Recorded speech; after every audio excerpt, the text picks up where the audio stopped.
د جنوبي وزیرستان پاک افغان پولې بندېدو وروستو حکومت د وانه بازار 8000 نه زیات دوکانونه او کاروباري مرکزونه بند کړي دي.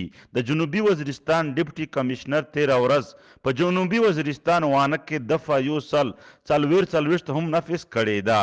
بل اړخ ته د وانه تاجر وروروالي او دکاندارانو لخوا په دې حرکت احتجاج شوی او د سکاوټس کې مخې ته درنه ورکړې ده.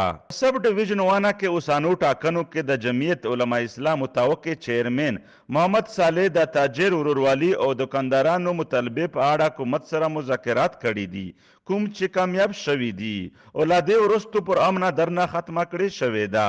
اډیشنل اسسټنټ کمشنر وانه ډاکټر صادق علي د کمانډنټ ایس ډبلیو ایس سره جرګه کړې مشرانو سره د اوږدو خبرو وروستو د وانه رستم بازار دوباره پرانیستو احکامات جاری کړي شوي دي او مظاهرین پر امنه توګه خورا شوي دي.